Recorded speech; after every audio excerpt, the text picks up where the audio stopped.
Don't forget folks, before we go any further, if you haven't already, please subscribe to the channel, ring the bell, like the video and all that jibber jabber, and thank you very much for supporting Invincible Asia.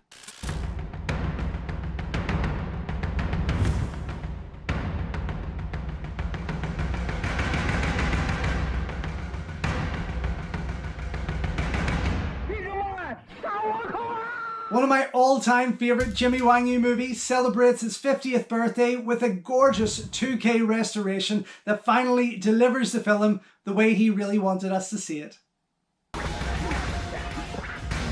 Often considered to be one of his strongest projects, Beach of the War Gods would be the 5th directorial effort from Wang Yu and his second from Golden Harvest after the equally entertaining One-Armed Boxer.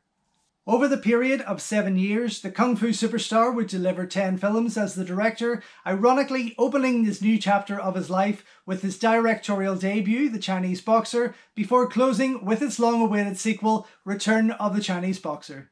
Made in 1973, Beach of the War Gods was just one of 9 productions he starred in that year, along with titles such as A Man Called Tiger, Seaman No. 7, The Tattooed Dragon, and 10 Fingers of Steel, and was just a few shy of his total from the previous year, which saw him deliver at least one a month. It seemed that there was no stopping this man from continuing to be one of the biggest names in Kung Fu cinema, and even at a time when Bruce Lee was dominating the box office. Set during the Ming Dynasty, Beach of the War Gods tells the tale of a wandering swordsman that takes on the task of assembling a team of highly skilled fighters in a bid to protect the local coastal villages from invading Japanese pirates. Although it's a simple story, Wang Yu fleshes things out with blistering sword battles, lush cinematography, and plenty of wild characters. Quite clearly inspired by the movies of the very country it chooses to highlight as its villains, Beach of the War Gods takes its cue from the classics of Chambara cinema, including those such as Yojimbo and Seven Samurai, and blends it with the art of Wu Shaopian, a genre style he had mastered since making his big screen debut almost a decade before.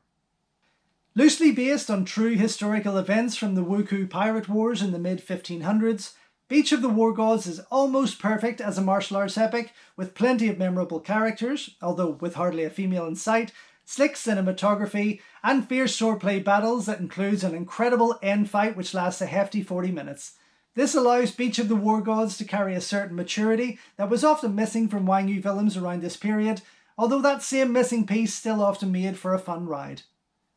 It's really a film of two halves, with the first setting the story in place while introducing the main characters and focusing on their plans to thwart the enemy, and while there is a bit of swordplay strewn throughout, fight fans will get what they've been waiting for in the second half, with a blistering non-stop fight scene that entertains right to the very last minute.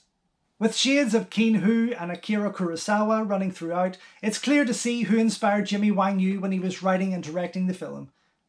It's also worth noting that Keen Hu himself went on to direct his own wuxia film featuring pirates just 2 years later with The Valiant Ones.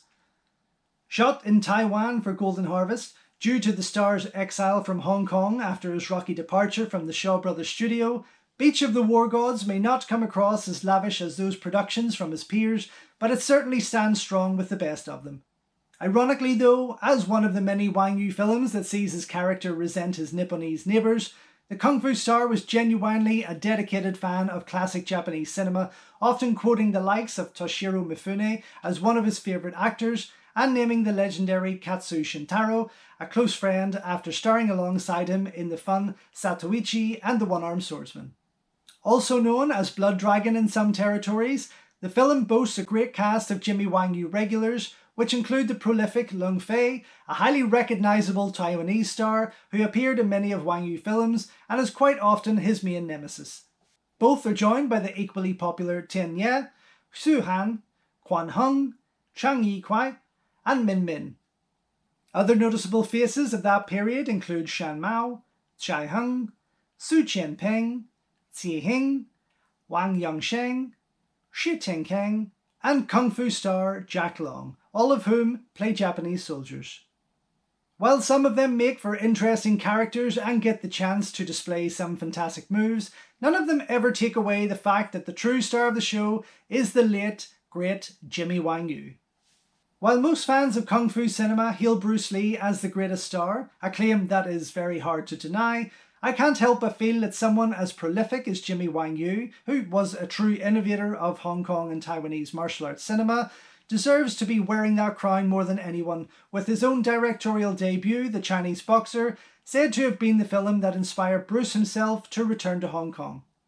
With over 80 film credits to his name, it's fair to say that Wang Yu kept himself busy over the course of his 5 decades spent in the industry, during which time he worked with many of Hong Kong cinema's finest, including Lo Lei, Cheng Pei Pei, Lau Gar Lung, Angela Mao Ying, Sammo Hung, Jackie Chan, Yuen Biao, Donnie Yen, and many, many more. Not to mention most of his generation's finest directors.